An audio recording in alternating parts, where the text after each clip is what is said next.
नमस्कार, सवाल इंडिया का में आपका स्वागत है। मैं हूं संकेत उपाध्याय। एक एक करके अब तमाम बातें सामने आ रही हैं। मोहम्मद जुबैर जो कि ऑल्ट न्यूज के को फाउंडर हैं, उनकी गिरफ्तारी को लेकर के दिल्ली पुलिस ने अपना बयान दे दिया है। इसके बाद मोहम्मद जुबैर अदालत में प्रस्तुत किए गए हैं, वहां पर वो अपनी दलील रख रहे हैं। एक एक करके आपको बताते हैं इस वक्त की ब्रेकिंग न्यूज क्या है, क्योंकि कोर्ट में सुनवाई जारी है। दिल्ली पुलिस की तरफ से यह कहा गया है कि जुबैर ने आपत्तिजनक टिप्पणी की थी और जिस ट्वीट की जांच पर दिल्ली पुलिस ने इनको गिरफ्तार किया है। वृंदा ग्रोवर जो कि वकील हैं जुबैर की तरफ से, उन्होंने बोला है कि जुबैर एक फैक्ट चेकर हैं, सोशल मीडिया पर झूठ का पर्दाफाश करते हैं, इसलिए बहुत से लोग नापसंद करते हैं। बेंगलोर में रहते हैं, दिल्ली पूछताछ के लिए बुलाया गया, नोटिस किसी और केस के लिए दिया गया था और गिरफ्तारी दूसरे केस में हो गई। जुबैर द्वारा ट्वीट की गई तस्वीर एक फिल्म की तस्वीर थी, उसने एडिट नहीं किया ये ट्वीट। कई लोगों ने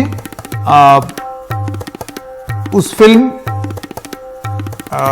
वो फिल्म जो है वो बैन भी नहीं हुई है और इस वजह से अगर उन्होंने उसको ट्वीट कर दिया है तो इसमें कुछ गलत नहीं है। ये सब दलील दी जा रही है और ये कार्रवाई लगातार अभी भी पटियाला हाउस कोर्ट में चल रही है, जहां पर उनकी पेशी हुई है। अब देखना यह है कि उनको जमानत मिलेगी या पुलिस की जो रिमांड है वो कुछ समय के लिए और एक्सटेंड होगी। सबसे पहले आइए आपको बताएं कि मोहम्मद जुबैर जो कि को फाउंडर हैं ऑल्ट न्यूज के, उनके खिलाफ जो दो प्रकरण है, एक था जिसमें उनको एक आदेश मिला हुआ था कोर्ट द्वारा और ये एक दूसरा मामला है जिसमें उनकी गिरफ्तारी हुई है। तो ये दो मामले क्या थे वो आपको बता दें। दरअसल 2020 में एक नाबालिग लड़की की पहचान उजागर करने को लेकर एक केस है। 2020 में NCPRC national commission for protection of child rights की शिकायत पर यह केस दर्ज हुआ था। 2020 के केस में दिल्ली पुलिस ने क्लीन चिट दे दी थी। 2020 के केस में ही पूछताछ के लिए 27 जून को उनको बुलाया गया था।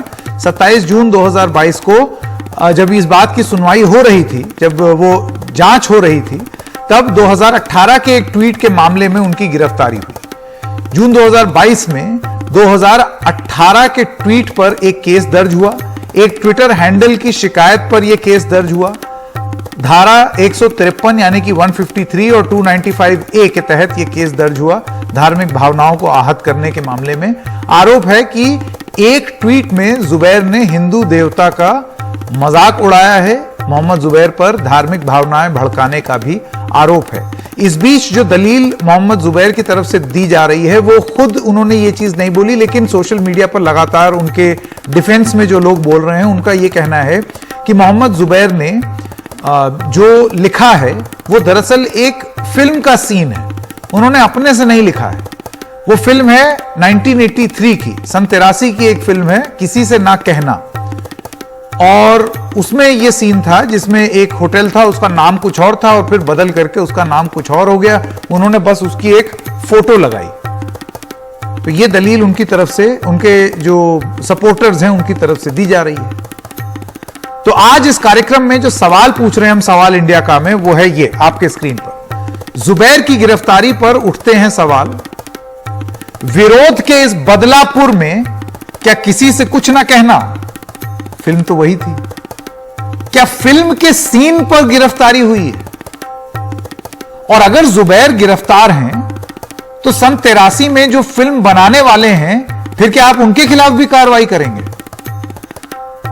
क्या इसको जो इक्वेट किया जा रहा है, दो तरीके, दो पहलू हैं जिसमें लोग इसको देख रहे हैं। एक, उनका ये कहना है अगर नुपुर शर्मा के खिलाफ आप बोल रहे थे तो फिर आपको डबल स्टैंडर्ड्स नहीं रखने चाहिए, आपको इस हेट के खिलाफ भी बोलना चाहिए।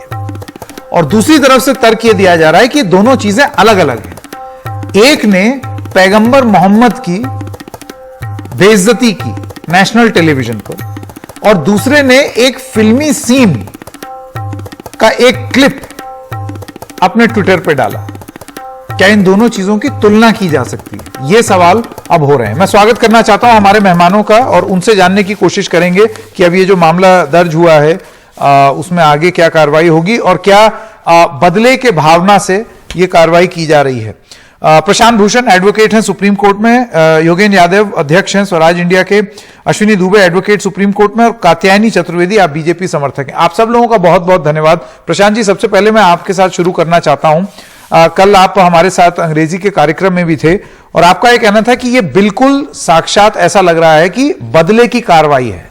वो फैक्ट चेकर थे, वो एम्बैरेस करते थे, सवाल पूछते थे, इस वजह से उनकी गिरफ्तारी हो गई।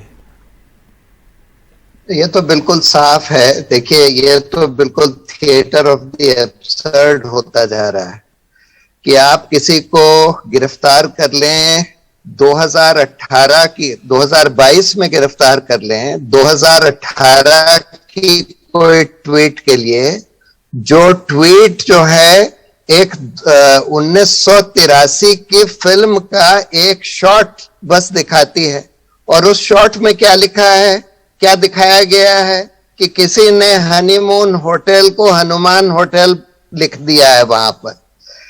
तो ना तो इसमें कोई किसी तरह से कोई ऑफेंस बनता है, किसी हालत में कोई ऑफेंस नहीं बनता, किसी भी तरह का इंडियन पीनल कोड में कोई ऑफेंस नहीं बनता। दूसरी बात, 2018 की कोई ट्वीट जो कि एक 1983 की फिल्म के ऊपर बेस्ड है, उसमें आप उनको 2022 में अरेस्ट कर लेंगे बगैर कोई नोटिस दिए, बगैर उनसे कोई पूछताछ करे। आपने सीधा सीधा उनको अरेस्ट कर लिया, जबकि अरेस्ट के बारे में सुप्रीम कोर्ट बार बार कह चुका है कि भाई अरेस्ट ऐसे नहीं किया जाता मेयरली बिकॉज आपने कोई एफआईआर, ये तो कोई एफआईआर का मामला ही नहीं है। लेकिन अगर आपने एफआईआर करी भी है तो अरेस्ट का क्या सवाल है? ये तो बिल्कुल साफ जाहिर हो गया है, ये बिल्कुल मैलाफाइडी है, और बिल्कुल मतलब एकदम एब्सर्ड है। इस पर एफआईआर भी एब्सर्ड है, इस पर अरेस्ट भी एब्सर्ड। जी योगेंद्र यादव, आपकी क्या प्रतिक्रिया है? अब ये जो नया मामला आया है कि वो जो फोटो थी उसमें वो सन 83 की एक फिल्म की थी, ऋषिकेश मुखर्जी की फिल्म किसी से ना कहना, उसका सीन था वो। संकेत भाई, तर्क तो प्रशांत जी ने दे ही दिए हैं। अब मतलब असली बात यह है कि हम इस पे बैठ के बहस कर रहे हैं। आज से 20 साल 30 साल बाद लोग जब देखेंगे, मेरी उम्मीद है एक हिंदुस्तान होगा जिसमें लोग कहेंगे बाप रे, इस पे बैठ के टीवी पे आर्ग्यूमेंट होता था कि ये किया जाए कि न किया जाए। अरे भाई, 83 में फिल्म बनी, फिल्म सेंसर बोर्ड से अप्रूव हुई होगी ना, उसके बगैर तो बनी नहीं होगी। सेंसर बोर्ड अप्रूव कर देता है। एक मजाक है, और मजाक क्या है जो प्रशांत जी ने बताया है कि हनीमून का नाम बदल के किसी ने हनुमान कर दिया है। अब या तो जुबैर कहें कि हाँ ये ऐसा ही होना चाहिए, मेरी भी मान्यता है, हनुमान जी को हनीमून से वो खुद लिंक करें, कुछ ऐसी भड़काऊ बात करें। कुछ नहीं, उसमें कहा है कि 2014 से पहले लोग देखो कैसे नाम रखते थे, 2014 के बाद क्या लोगों ने शुरू कर दिया। ये मजाक है कुल मिला के। पहली बात, उस मजाक में कुछ नहीं है। दूसरी बात, उसका अपना नहीं है, किसी और का है। तीसरी बात कि मामला 2018 का है, क्या उससे दंगे भड़के, क्या ऐसा कहीं हुआ, क्या उस ट्वीट को लेके हजारों लोगों ने किया और उसके बाद वहां पे कई हत्या, दंगा, हिंसा, किसी तरह की बात हुई। और सबसे बड़ी बात संकेत भाई ये है, जो दुनिया पूछेगी, सब पूछेंगे कि ऐसी हिंसा या भड़काने या घृणा के मामले में आप एक स्टैंडर्ड बनाते हैं कि भाई इस लेवल की चीज होगी तो हम बंदे को पकड़ेंगे, अरेस्ट करेंगे, ये नहीं होगी तो ये मजाक है। हर समाज का अपना अपना लेवल होता है, किसी का बहुत ऊंचा होता है, किसी समाज का बहुत नीचा लेवल होता है। तो आज से 20 साल बाद लोग पूछेंगे कि भाई ये एक ऐसा हिंदुस्तान था जिसमें खुलकर सड़क पे खड़े होके ये कहने वाले लोग इतने मुसलमानों को मार दो, 20 लाख लोगों को मार दो, वो छुट्टे घूम रहे थे। और वो व्यक्ति जो कह रहा था कि देखो लोग ऐसी बातें कर रहे हैं, इनको रोको, वो जेल में था। नुपुर शर्मा दिल्ली, कम से कम दिल्ली पुलिस के हिसाब से आज अब तक नुपुर शर्मा ने ऐसा कुछ नहीं किया है जो उनके विरुद्ध अरेस्ट करने की कोशिश की जाए। तो नुपुर शर्मा का अपराध नहीं है, लेकिन मोहम्मद जुबैर का अपराध है। अब दुनिया में लोग देखेंगे संकेत भाई, हंसी उड़ेगी हमारी। इस कैबिनेट के मंत्री हैं जो खड़े होकर सड़क पे क्या कहते थे, नारे लगवाते थे, गोली मारो सालों को, ये वाले नारे लगवाने लोग इस देश के मंत्री हैं। वहां कुछ नहीं है। कपिल मिश्रा हैं जो वीडियो बना के दुनिया में घुमाते हैं, वो अपराध नहीं है। और मोहम्मद जुबैर अपराध है, लोग हंसेंगे। हकीकत क्या है? यह मामला बिल्कुल वही बुलडोजर वाला है, जिसमें आपको पता है कि बुलडोजर क्यों चलाया जा रहा है, आप आंख मार के सारी दुनिया को बता भी रहे हैं कि भैया इसलिए चला रहे हैं, और फिर कोर्ट में जाके कहते हैं इनकी इमारत के अंदर कंस्ट्रक्शन के डिफेक्ट थे इसलिए हम चला रहे हैं। किसको मूर्ख समझते हैं? इसलिए मोहम्मद जुबैर को टारगेट किया जा रहा है। सारी दुनिया कारण जानती है। कारण यह है कि नुपुर शर्मा जी ने जो बयान दिया टीवी के ऊपर, जो बोला, वो पहले दिन किसी ने नोटिस नहीं किया। और इस देश के अंदर ऐसी मूर्खताएं और इस तरह की अपमान की चीजें कई बार चली जाती हैं, कोई नोटिस नहीं करता। मोहम्मद जुबैर का अपराध यह है कि उन्होंने उस क्लिप को निकाल के डाला और कहा देखो किस तरह की बातें लोग करते हैं, और उससे मामला बढ़ा, पूरी दुनिया ने नोटिस किया। तो एक अपराधी के अपराध को उन्होंने दुनिया के सामने रखा, जिससे सरकार की हेठी हुई, जिससे मंत्री तिलमिलाए हुए हैं, जिससे मोदी जी भी परेशान है, अमित शाह भी परेशान होंगे, सारे लोग परेशान है कि यार हमारी देखो बेइज्जती करवा दी, हमें पता नहीं किस किस से माफी मांगनी पड़ी। तो अब बजाय इसके कि नुपुर शर्मा को सीधा करो, ये मोहम्मद जुबैर को सीधा करो। पुराना खेल है कि गड़बड़ डाकिए में है, गड़बड़ हमारे काम में नहीं है, मगर जो ये खबर लेके आया उसमें गड़बड़ है, डाकिए को आप लटका दो, डाकिए को वो करो। ये बिल्कुल हो रहा है, और अगर ये चलता रहा तो कौन बचेगा इससे? आप ही बताइए। 2018 के ट्वीट, आप भी संकेत अपने जरा ट्वीट वगैरह देख लीजिएगा पिछले 5-7 साल के, पता नहीं कब कौन इसके अंदर हो जाए। जैसे प्रशांत जी कह रहे हैं थिएटर ऑफ एब्सर्ड है, पता नहीं किसका कब नंबर आ जाए।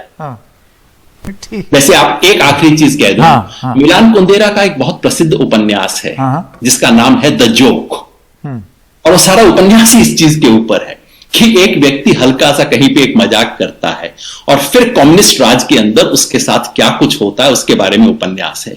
ठीक वही एब्सर्ड खेल इस देश में हो रहा है। आपका मेरा दुर्भाग्य है कि हम इस देश में जिंदा होके इस तरह के उपन्यास जी रहे हैं, एब्सर्ड खेल को देख रहे हैं। ठीक। योगेन जी और प्रशांत जी रुकिए, एक बार जरा दूसरा पहलू सुन लें, क्योंकि अश्विनी जी यहां पर आपने सुना योगेन यादव जी सीधे सीधे कह रहे हैं कि आपको मोहम्मद जुबैर के, देखिए अगर आप केस बाय केस जाएं, नफरत अगर कोई फैला रहा है तो उसको कोई डिफेंड नहीं कर सकता, लेकिन जो मेरिट ऑफ द केस है उस पर सवाल पूछे जाएंगे, उसको देखा जाएगा। यहां पर मेरिट ऑफ द केस को जब देखा गया तो यह पाया गया कि एक आदमी जिसका एक फॉलोअर था कल रात तक, उसने एक शिकायत की और उस शिकायत में उसने ये बोला कि मेरी भावनाएं आहत हुई। बाद में पता चला कि वो तो एक फिल्म का सीन है, सन 83 की फिल्म है, और ये इस केस की केस डायरी है। और योगेन यादव जी का आरोप यह है कि आपने ये पूरा केस लाए ही इसलिए, 2022 में एक आदमी की आस्था जो है वो आहत ही इसलिए हुई क्योंकि वो नुपुर शर्मा का मुद्दा उठा दिया उसने। कैसे जवाब देंगे आप? एक तो हो गया मेरिट ऑफ द केस और दूसरा हो गया कि नियत, किस नियत से कार्रवाई हो रही है। देखिए, मेरिट ऑफ द केस पर मैं इसलिए बात करूंगा क्योंकि मैं कानून का विद्यार्थी हूं और थोड़ा बहुत जो समझता हूं, अर्णेश कुमार की जजमेंट भी समझता हूं। परंतु अगर ये मिसकैरेज ऑफ जस्टिस है तो मिसकैरेज ऑफ जस्टिस कौन डिसाइड करेगा? क्या हमारे आदरणीय योगेंद्र यादव जी डिसाइड करेंगे या अदालत डिसाइड करेगी? ये रॉन्गफुल और मेलिशियस प्रोसिक्यूशन है, तो रॉन्गफुल और मेलिशियस प्रोसिक्यूशन इस देश में rule of law, rule of एक एस्टैब्लिश्ड प्रोसीजर है, कौन डिसाइड करेगा? अदालत डिसाइड करेगी। अगर कोर्ट्स की पावर जुडिशियल रिव्यू की है और ये गिरफ्तारी गलत हुई है, रॉन्गफुल अरेस्ट है और अर्णेश कुमार की जजमेंट का पालन नहीं हुआ है, या जो पैरेलल हम रेफरेंस देने की कोशिश कर रहे हैं, एग्जांपल कि एक गिरफ्तारी नहीं होती है दूसरी गिरफ्तारी होती है। आदरणीय प्रशांत भूषण सर मेरे सीनियर हैं तो भी इस बात से एग्री करेंगे। कर्णेश कुमार की जजमेंट में गाइडलाइंस बनी है। क्या गाइडलाइंस बनी हुई है? कि अगर पनिशमेंट 7 साल से कम है, अरेस्ट की पावर्स है पुलिस के पास, लेकिन साथ ही साथ 7 साल से कम है तो 41A क्रिमिनल प्रोसीजर कोड का नोटिस दिया जाएगा और मैजिस्ट्रेट को उसमें सेटिस्फाई होना है। नहीं होने पर रतनलाल के केस में हमने देखा 24 घंटे के अंदर जमानत हुई। तो जब धारा 153A 295A भारतीय दंड संहिता के अंतर्गत मुकदमा दर्ज हो गया और वो फ्रीडम ऑफ स्पीच और एक्सप्रेशन की जो आर्टिकल 19(8)A की परिधि में 295A नहीं आता है, क्योंकि सुप्रीम कोर्ट ने उसकी संवैधानिकता को रामजी लाल मोदी उत्तर प्रदेश राज्य में साफ तौर पर कहा कि 295A में अगर आप फ्रीडम ऑफ स्पीच और एक्सप्रेशन को लेकर के आते हैं तो 19(2) का रडार वहां लगेगा।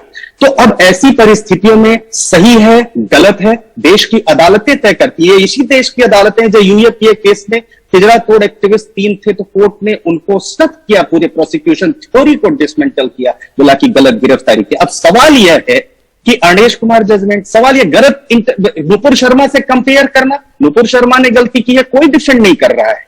अगर हरिद्वार में हेट स्पीच हुआ, 6 महीने तक जितेंद्र नारायण त्यागी, वसीम रिजवी जेल में, किसी ने डिफेंड नहीं किया। वो एक और हेट मोंगर है, किसी ने डिफेंड नहीं किया। सवाल यह है कि अरे भाई बहुत अदालत तो कार्रवाई नहीं हुई। एक सेकंड, आप कह रहे हैं डिफेंड नहीं किया, मैं आपको बता रहा हूं क्योंकि हम लोग यहीं पर डिबेट करते थे। दुबे जी, हम भी थे आपके साथ, दुबे जी आप बिल्कुल थे मेरे साथ, और लगातार ये बात होती है। आप बोल रहे थे कि जो प्रोसीजर ऑफ लॉ है वो होगा। एक आदमी खुलेआम मंच से लोगों को, उन लोगों की हत्या करने की, एक समुदाय की हत्या करने की बात कर रहा है और उस पर कार्रवाई नहीं हो रही। जेल में 6 महीने तक जेल में रहे और 6 महीने तक अदालत किसने बेल दिया? अदालत ने बेल दिया। क्या उस बेल को चैलेंज किया गया? सवाल मैं फिर यही कह रहा हूं कि किसी का भी क्रिमिनल ऑफेंस तो मैं यहां पर नहीं किया जा सकता। अगर आपके पास आना चाहता हूं, यहां पर एक और सवाल है। देखिए, हर तरफ जब भी कोई मामला हो तो उसमें प्रोसीजर, प्रक्रिया का जिक्र होता है कि यति नरसिंहानंद के खिलाफ अगर देरी हो रही है तो प्रक्रिया का पालन हो रहा है और प्रक्रिया के तहत काम हो रहा है। या मोहम्मद जुबैर के मामले में एकदम विद्युत गति से गिरफ्तारी हुई तो एक प्रक्रिया के तहत यह गिरफ्तारी हुई है। तो कहीं ऐसा तो नहीं है कि प्रक्रिया ही अपने आप में सजा है?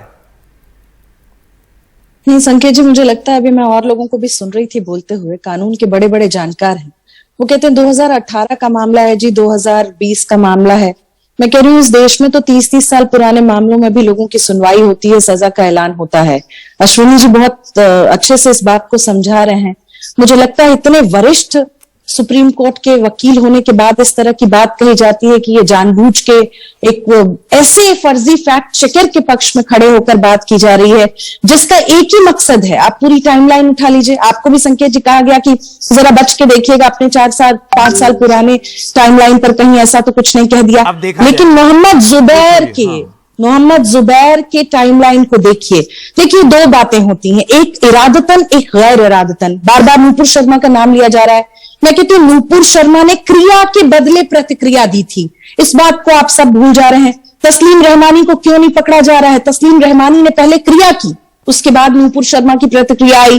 बार बार नूपुर शर्मा का नाम लिया जाता है, लेकिन जब मोहम्मद जुबैर जैसे फर्जी फैक्ट चेकर के बारे में लोग ये कहते हैं, खड़े होते हैं साथ में कि हम स्टैंड विद मोहम्मद जुबैर, और नूपुर शर्मा अगर वो बात करती हैं, किसी क्रिया की प्रतिक्रिया देती हैं, तो कहा जाता है कि सर तन से जुदा कर दिया जाए। तब कानून, तब कोई बात सामने नहीं आती है। तब जब नूपुर शर्मा ने कह दिया कि मैं माफी मांगती हूं, पार्टी ने उनके खिलाफ एक एक्शन लिया, उनको बाहर कर दिया, इस मोहम्मद जुबैर जैसे लोगों की वजह से देश की फजीहत हुई। मैं सुन रही थी योगेंद्र यादव जी को, कहते हैं 20 साल के बाद लोग सोचेंगे, लोग आज भी हंस रहे हैं और 20 साल के बाद भी सोचेंगे कि योगेंद्र यादव जैसा ऐसा पढ़ा लिखा व्यक्ति जो समाज को इतने अच्छे से देख रहा है, वो इस तरह की बात कर रहा है, एक फर्जी फैक्ट चेकर के पक्ष में खड़ा होकर बोलता है, जो लगातार हिंदू देवी देवताओं को निशाना साधता है, जो लगातार धार्मिक भावनाओं को आहत करता है। बात दूसरी है कात्यायनी जी, आरोप यह है कि अब एकदम से ये सुध इस तरीके से एक मामले की ली जा रही है। मैं यही बोल रहा हूं, यहां पर एक चीज साफ कर देते हैं, अगर कोई धार्मिक भावनाओं को आहत कर रहा है, फिर वो चाहे जुबैर हो या नुपुर शर्मा हो, कार्रवाई एक समान होनी चाहिए, लेकिन मेरिट्स ऑफ द केस पे बात होगी। मैं कह रही हूं ये तो कानून का मामला है, ये पुलिस की कार्रवाई है। यति नरसिंहानंद के मामले में आपने बात उठाई, मैं कहती हूं उन पर प्रक्रिया चल रही है और लगातार जब नूपुर शर्मा के लिए तुरंत, एक मिनट, जब नूपुर शर्मा पर त्वरित कार्रवाई की गई, पार्टी की तरफ से जहां उनको करना था कर दिया गया, नहीं हुई तब थी। तो आपने नहीं कुछ कहा, आपको याद दिला दें, डिबेट नहीं किया, कार्रवाई नहीं हुई थी, 10 दिन बाद हुई। और मैं याद करती हूँ संकेत जी, केस की चिपले का मसला हुआ तब आप क्यों नहीं सामने आए? शुरू हुए तब कार्रवाई हुई।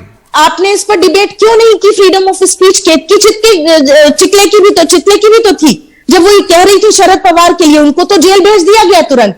तब इस विषय पर डिबेट क्यों नहीं किया बिल्कुल होनी आपने? चाहिए कि उनका फ्रीडम ऑफ एक्सप्रेशन था, उनको भी अधिकार है इस अभी देश देखिए में यहाँ बोलने का। पर तब ये क्यों नहीं किया, तब ये क्यों नहीं किया, ये वाली बात वॉट अबाउटरी में आ जाती है। मेरा ये कहना है कि अगर कोई भी आदमी, जिस तरीके से शरद पवार वाले मामले में वो महिला जेल भेजी गई, वो गलत है, लेकिन कानून ने अपना काम किया। अब क्या वही चीज यहां पर भी लगाई जाए? योगेंद्र यादव, आप कुछ कहना चाहते थे, उसके बाद प्रशांत भूषण। योगेंद्र जी अपने आप को अनम्यूट कर। मैं बीजेपी के अपने मित्रों को बताना चाहता हूं, क्योंकि मेरे को लगता है इनको कोई शीट मिली है जिसमें कुछ बातें लिखी गई हैं। कल शाम को भी यही बोल रहे थे, आज दूसरे लोग एग्जैक्टली वही बात बोल रहे हैं। मैं आपसे अनुरोध करूंगा, आप एक्चुअली जाके, सिर्फ आपको जो पर्ची मिली है उसको मत देखिए, जाके मोहम्मद जुबैर की टाइमलाइन को चेक कीजिए। मैंने चेक किया इसलिए क्योंकि मैं उनको फॉलो करता हूं। एक बार नहीं, कई बार मोहम्मद जुबैर ने कहा है कि बीजेपी के खिलाफ ये प्रोपेगेंडा की क्लिप चलाई जा रही है, ये क्लिप झूठी है, कृपया इस पे विश्वास न करें। दूसरा, मोहम्मद जुबैर ने पिछले 2 महीने में इस पे एक अभियान चलाया है। एक नहीं, उनके 15-20 ट्वीट होंगे कि फला मौलाना को टीवी पे क्यों बुलाया जाता है, ये आके सिर्फ हिंदू देवताओं को गाली देता है, ऐसे व्यक्ति को टीवी पे क्यों बुलाया जाता है। एक नहीं, उन्होंने कई ऐसे मौलानाओं की लिस्ट बनाई, कहा कि इन लोगों को टीवी पे बुलाना बंद करना चाहिए, इनके खिलाफ केस रजिस्टर होना चाहिए, इनको जेल में बंद किया जाना चाहिए। आपको शायद समय नहीं मिला होगा पढ़ने का, अब समय है, आप जाके पढ़ लीजिएगा। इसके साथ साथ मोहम्मद जुबैर ने उन लोगों की भी लिस्ट बनाई जिन लोगों ने, इसीलिए कह रही हूँ कि आप एक मिनट, आप कृपया सुन लेंगे। अब आप इस तरह की बात कह रहे हैं, एक प्लीज बोलने के बाद थोड़ा सुनने का धीरज रखिए। मैंने भी आपकी बात सुनी थी। एक एक करके सबको मौका मिलेगा, एक एक करके। हाँ, मोहम्मद जुबैर, देश के लिए जानना जरूरी है कि मोहम्मद जुबैर ने एक अभियान चलाया है कि हिंदू देवी देवताओं के खिलाफ नफरत की बातें या हिंदुओं के खिलाफ जहर उगलने का काम ये जो इस्लामिक स्कॉलर और मौलाना करते हैं, इन लोगों को क्यों नहीं पकड़ा जाता, इन लोगों को टीवी पे आने से क्यों नहीं रोका जाता। साथ साथ मोहम्मद जुबैर ने यह भी किया जो कि करना चाहिए किसी भी भारतीय को, कि ये लोग जो कि सड़कों पे खड़े होके ये कहते हैं इतने मुसलमानों को मार दो, उनकी जनसंख्या कम कर दो, ये वो, इनको जो गाली देने का काम करते हैं, उन लोगों की फुटेज को उन्होंने हमेशा सामने रखा। देखिए कल अयोध्या में फला व्यक्ति ने ये कहा, देखिए धर्म संसद के नाम पे इस देश में ये हो रहा है। इन दोनों चीजों को उन्होंने सिस्टमैटिकली देश के सामने रखा। इसलिए मैं ना सिर्फ उनको डिफेंड करता हूं, बल्कि मैं बहुत इज्जत करता हूं ऐसे लोगों की, क्योंकि मैं जानता हूं हमारे पक्ष के ही कई लोग होते हैं, लापरवाह होते हैं, कुछ लोग एक तरफा बातें करना शुरू कर देते हैं। जुबैर ने ये नहीं किया, और अगर जुबैर जैसे लोग उनके साथ ये होता, वो बात ठीक है, तो लेकिन इस देश में कुछ बचता ही नहीं। ये देखिए, कुछ आरोप जुबैर के ऊपर भी लग रहे हैं, उनके कुछ पुराने ट्वीट्स और कुछ पुराने सोशल मीडिया मैं देख रहा हूं, वो क्लिप्स चल रही हैं। अब अदालत तय करेगी कि वो सही है कि गलत, जिसमें वो तमाम हिंदू देवी देवताओं के बारे में कुछ कुछ बोल रहे हैं, मजाक कर रहे हैं, तंज कस रहे हैं, ये सारी चीजें दिख रही हैं। कुछ उनके ऊपर यह भी आरोप है कि वो जा जाके अपने पुराने ट्वीट और पुराने फेसबुक पोस्ट को डिलीट भी कर रहे हैं कि कहीं कोई चीज पकड़ ना ली जाए। संकेत जी, मैंने कल एक लेख पढ़ा, वो ऑप इंडिया वालों ने निकाला है, और चूंकि ऑप इंडिया बिल्कुल इनका संघ परिवार वालों का मुखपत्र टाइप सा बन गया है, उन्होंने 20 ऐसी चीजों की लिस्ट निकाली है जुबैर के अपराध, है ना। आप भी वो 20 पढ़ लीजिए, उसमें से एक में भी अगर दम हो, आप पत्रकार हैं, आप वो 20 पढ़ के देख लीजिए। ये बात सही है, दुबे जी कह रहे हैं और भला कह रहे हैं कि ये तकनीकी चीजें हैं, इनका कोर्ट फैसला करेगा। मुझे बहुत अच्छा लगा, मुझे अच्छा लगा कि दुबे जी ने कहा कि जो नुपुर शर्मा ने किया है उसको कोई डिफेंड नहीं कर रहा, ये जो धर्म संसद के नाम पे हुआ उसको कोई डिफेंड नहीं कर रहा। मुझे सुन के बहुत सुंदर लगा, लेकिन मुझे बात याद आई दुबे जी कि दिल्ली पुलिस ने तो इसके बारे में कुछ नहीं किया है। दिल्ली पुलिस ने क्यों नहीं, ये जैसे इंडिफेंसिबल बातें आप कहती हैं, कात्यानी जी कहती हैं कि देखिए जहां कार्रवाई होनी थी हो गई, ऐसा तो देश में कहीं नहीं लिखा कि आप हिंसा भड़काएं, घृणा फैलाएं, अपमान करें और आपकी पार्टी आपको उस पद से हटा दे तो हो गया, उसके बाद कोर्ट कचहरी को कुछ करने की जरूरत नहीं है। दिल्ली पुलिस ने क्या किया है इनके बारे में बताइए मुझे। आप बताइए, आप कहते हैं बराबर लेवल है। दुबे जी से आपका इस सवाल का जवाब लूंगा, लेकिन प्रशांत भूषण मैं आपके पास वापस आना चाहता हूं। एक तो ये योगेंद्र यादव जी का ये कहना कि ये पूरी तरीके से बदले की कार्रवाई है, क्योंकि उन्होंने नुपुर शर्मा वाला मामला उठाया, इस वजह से अब एक मामला तैयार किया जा रहा है और उसको ये शक्ल दी जा रही है कि आप भी बिल्कुल वही कर रहे हैं, उन्हीं धाराओं के तहत आप भी दोषी हैं जिसके खिलाफ आप अपनी लड़ाई बताते हैं। तो आपको लगता है ये बदले की राजनीति है? और अगर है तो लीगल ऑप्शंस क्या हैं अभी मोहम्मद जुबैर के पास? देखिए, बिल्कुल बदले की राजनीति है, क्योंकि अगर आप ये वाला ट्वीट देखें उनका, जिसके आधार पर उनको अरेस्ट किया गया है, जो कि 1983 की एक फिल्म का एक सीन उन्होंने उसकी फोटो लगाई जिसमें ऊपर लिखा था हनुमान होटल, और वो कह रहे हैं दीप्ति नवल और फारूक शेख कि हनीमून होटल को बदलकर हनुमान होटल लिख दिया है, और उस पर उन्होंने जैसे इस सरकार के ऊपर कुछ तंज किया। इसमें कोई ऐसी चीज नहीं है जिससे ये कहा जा सके कि किसी की रिलीजियस फीलिंग्स को आहत पहुंचा रहा है। ऐसी कोई चीज उसमें नहीं है कि जिसको हम इंडियन पीनल कोड में कोई ऑफेंस कह सकें। जो ये कहा जाता है, जो मिस्टर दुबे कह रहे हैं कि भाई अरे भाई कानून का रास्ता खुला है, आप कानून का रास्ता क्यों नहीं लेते, ये तो इसी तरह से हो गया कहने के लिए। प्रशांत जी, मैं एक चीज आपसे और पूछना चाहता हूं। अभी एक बहुत जरूरी चीज आई है, डीसीपी जो हैं दिल्ली पुलिस के आईएफएसओ विभाग के, उन्होंने एक इंटरव्यू में बोला है, if you endorse a view on social media it becomes your view, retweeting and then saying I don't know doesn't stand here, responsibility is yours, time does not matter, you only have to retweet and it becomes new, police action was on basis of when matter came to our cognizance। अब इस पर आप क्या कहेंगे? क्योंकि police का यह कहना है कि यह मत सोचिए कि वो किसी और का विचार है और आपने रीट्वीट कर दिया तो वो आपका विचार नहीं है, रीट्वीट मतलब वो विचार आपका हो जाता है और फिर कानूनी प्रावधान के तहत आप पर भी कार्रवाई हो सकती है। आप ये मान भी लें कि ये माना जा सकता है कि अगर आप कोई बहुत आपराधिक चीज को रिट्वीट कर रहे हैं तो आप भी वो अपराध कर रहे हैं।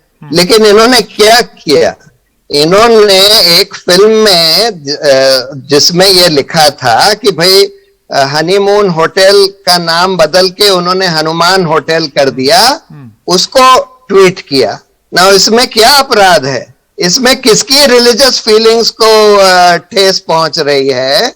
और उसमें 2018 के ट्वीट पर 2022 में एकदम से अरेस्ट करने का, बगैर नोटिस दिए अरेस्ट करने की क्या बात है? बताइए। जो दुबे जी कह रहे हैं कि भाई आप कोर्ट के दरवाजे खुले हैं, आप जाइए, law will take its own course वगैरह, ये तो यही बात हो गई कि कोई जना बोले कि भाई पुलिस वालों ने किसी को जाकर सड़क पर बुरी तरह से पीट दिया या उसमें पुलिस कस्टडी में मार के जान ले ली। हाँ। और आप फिर बोलिए कि नहीं कानून के दरवाजे खुले हैं, आप कोर्ट में जाकर उसका रिड्रेस ले सकते हैं। नहीं भूषण जी, देखिए मैं एक और चीज बता दूं, मैं ये चीज आपसे इसलिए पूछ रहा हूं। केपीएस मल्होत्रा जो कि डीसीपी हैं, वो कहते हैं Mohammed Zubair's objectionable tweet led to a Twitter storm with hate speeches.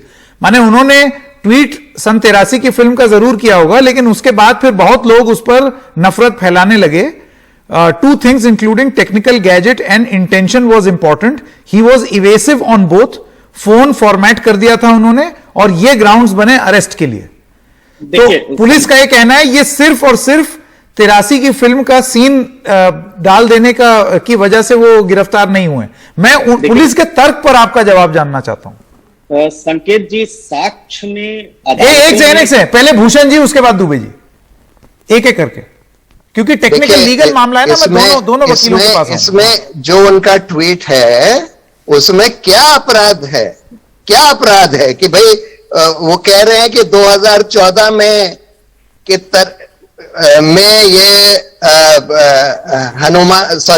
Honeymoon hotel Hanuman hotel बन गया, मान लीजिए। और एक फिल्म का जो क्लिप है जिसमें एक हनीमून होटल को हनुमान होटल लिख दिया था, वो दिखा दिया उन्होंने। तो ये तो सरकार के ऊपर एक तंज कस रहे हैं। इसमें किसी की रिलीजियस फीलिंग्स की आहत होने का क्या सवाल उठता है?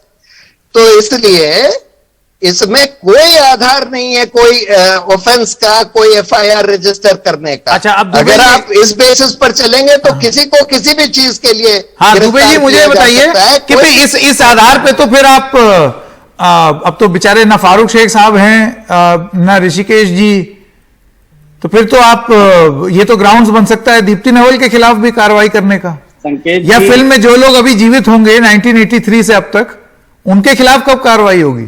संकेत जी, कितने साक्ष्य हैं इस बात को अदालतें देखती हैं, परंतु इंटरमीडिएट गाइडलाइंस जो इंफॉर्मेशन टेक्नोलॉजी एक्ट में परिवर्तन आया, जो उसमें अमेंडमेंट आई, संशोधन आया, हमने भी और आपने भी दोनों ने उन संशोधनों पर चर्चा भी की।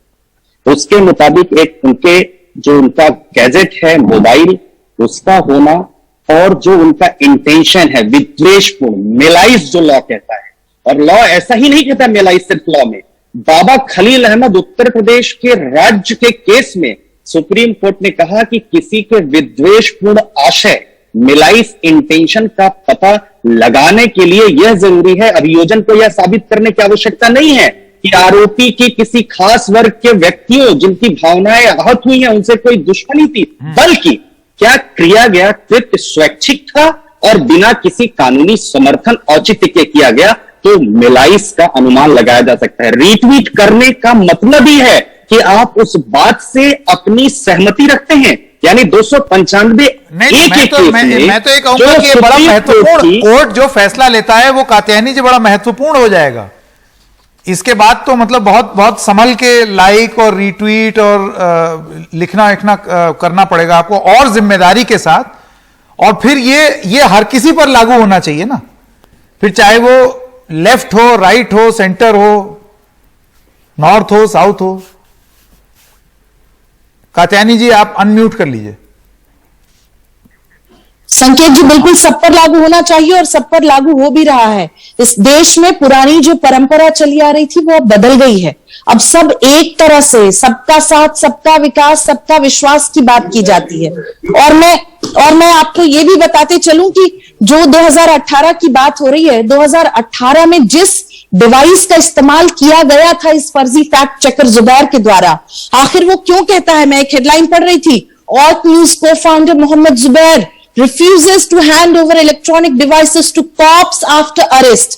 क्या वजह है इसके पीछे, आखिर क्या साजिश है? मैं कहती हूं कि कहां से फंडिंग हो रही है इसकी भी जांच होनी चाहिए, क्योंकि एक लंबे समय से हिंदू देवी देवताओं को, हिंदू धर्म की जो भावना है उसको आहत करने का काम मोहम्मद जुबैर की तरफ से लगातार किया जा रहा है।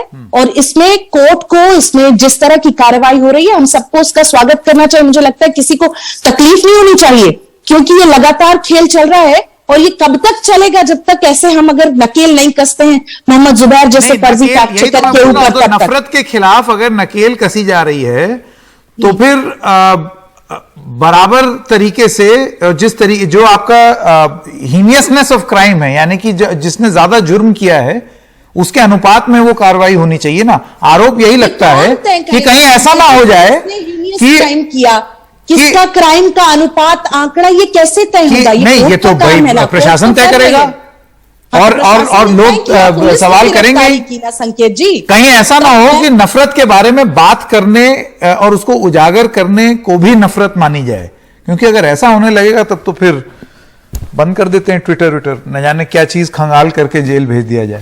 आप सब लोगों का बहुत बहुत धन्यवाद हमारे साथ जुड़ने के लिए। एक छोटे से ब्रेक के लिए रुक रहे हैं, ब्रेक के बाद सीधा चलेंगे मुकेश सिंह सेंगर के पास। मुकेश अदालत में हैं और वो अंदर थे जब ये सब कार्रवाई हो रही थी, और उनसे जानने की कोशिश करेंगे कि वहां क्या हुआ। अब से कुछ ही देर में पटियाला हाउस कोर्ट का एक फैसला भी आ सकता है। बने रहिए हमारे साथ।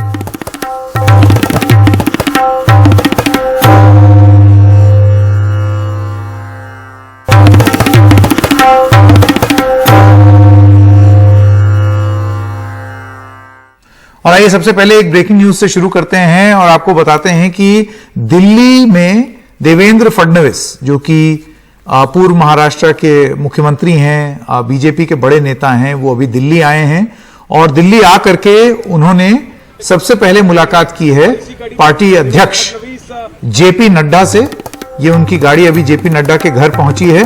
देखिए, दो फ्रंट पर बातचीत आज होगी भारतीय जनता पार्टी के जो देवेंद्र फडणवीस हैं उनकी। कल उन्होंने कोर कमेटी के साथ बैठक की वहां मुंबई में, तो एक तो राजनीतिक रूप से अवगत कराएंगे जेपी नड्डा को कि क्या फैसला हुआ, क्या बातचीत हुई। जेपी नड्डा से जानेंगे कि बीजेपी आला कमान क्या चाहती है। उसके बाद वो फैसला वो अपने विधायकों के पास लेकर के जाएंगे और एकनाथ शिंदे गुट के साथ मिलकर के किस तरीके से सरकार बनाई जाए, कौन प्रस्ताव दे, इन सब चीजों पर बातचीत होगी। अब ये स्पष्ट हो गया है कि बीजेपी ये जो बोल रही थी कि हमारा इससे कोई लेना देना नहीं है, ये मूवमेंट देख करके आप अंदाजा लगा सकते हैं कि अब बहुत कुछ लेना देना है। दूसरी चीज है और वो है लीगल, न्यायिक रूप से आगे क्या किया जाए। आप सब जानते हैं कि सुप्रीम कोर्ट ने कल जब फैसला सुनाया तो उन्होंने नोटिस भी दिए हैं और नोटिस बाकी सब लोगों को देने के अलावा उन्होंने केंद्र को भी दिया है कि केंद्र भी अपना जवाब 3 दिन में दे। महेश जेठमलानी देवेंद्र फडणवीस के साथ आए। हो सकता है कि न्यायिक रूप से, लीगल रूप से अगर देखा जाए तो आगे चल के क्या कार्रवाई हो, क्या जवाब होना चाहिए, उन सब चीजों पर भी ये सब बातचीत हो सकती है। इस बीच खबर ये भी चली कि शायद एकनाथ शिंदे भी दिल्ली आए और देवेंद्र फडणवीस से मुलाकात करें। हालांकि अभी उस फ्रंट पर कोई मूवमेंट नहीं हुई है और एकनाथ शिंदे अभी भी अपनी सुबह की जो उन्होंने अपीयरेंस दी उसके बाद वो अभी भी गुवाहाटी में ही हैं। आइए अब एक बार फिर से रुक करते हैं हमारी इस वक्त की बड़ी खबर। अदालत कभी भी फैसला सुना सकती है मोहम्मद जुबैर की जो गिरफ्तारी हुई है उस पर। मुकेश सिंह सेंगर अब हमारे साथ जुड़ चुके हैं। मुकेश, आप बता सकते हैं अदालत में क्या क्या दलील दी गई, क्या बोला गया और पुलिस की तरफ से डिमांड क्या रखी गई है? क्या वो रिमांड बढ़ाने की बात कर रहे हैं?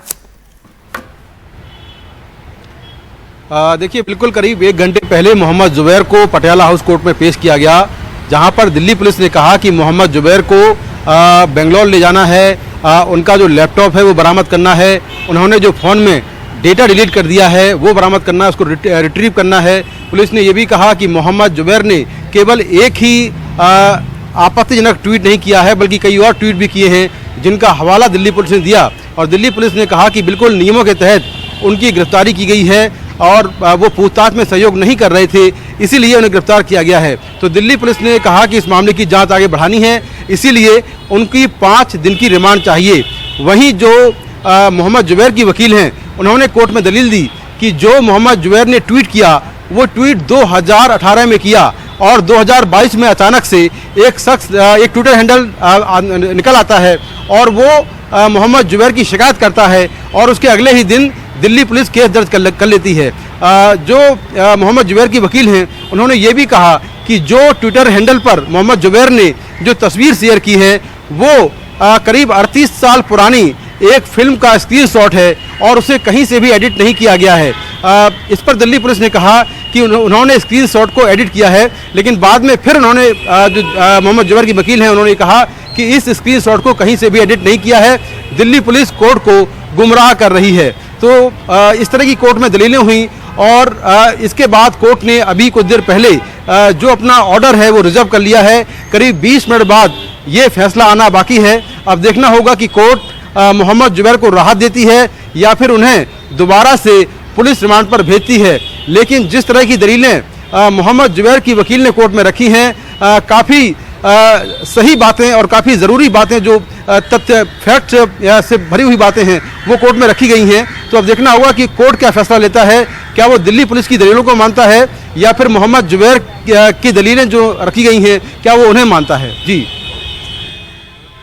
मुकेश सिंह सेंगर, इस तमाम जानकारी के लिए आपका बहुत बहुत धन्यवाद। एक छोटे से ब्रेक के लिए रुक रहे हैं, अभी हाजिर होते हैं।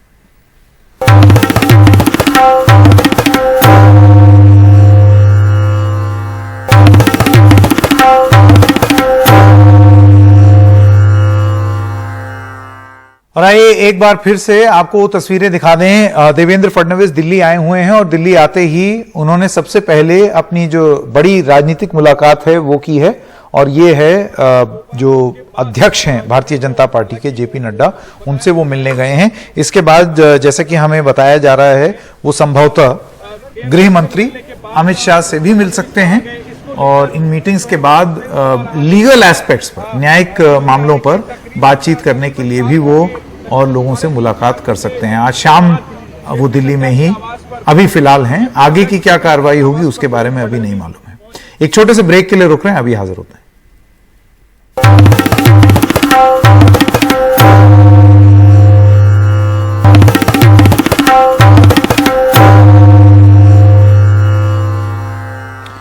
महाराष्ट्र के मुख्यमंत्री उद्धव ठाकरे ने आज एक अपील जारी की है। अपने विधायकों के नाम लिखी इस अपील में उन्होंने लिखा है कि आप पिछले कुछ दिनों से गुवाहाटी में फंसे पड़े हैं। आपके बारे में रोज नई जानकारियां सामने आ रही हैं। आप में से कई संपर्क में हैं और आप आज भी मन से शिवसैनिक ही हैं। आप में से कई विधायकों के परिवार वालों ने संपर्क साधकर अपने मन की भावना मुझे बताई है। शिवसेना परिवार के प्रमुख के तौर पर मैं आपसे ये कहना चाहता हूं कि अब भी समय है और समय गया नहीं है। मैं आप सभी से आह्वान करता हूं कि आप आइए, मेरे सामने बैठिए। शिवसैनिक और जनता के मन में जो भ्रम है उसको दूर कीजिए। इससे जरूर कोई रास्ता निकलेगा।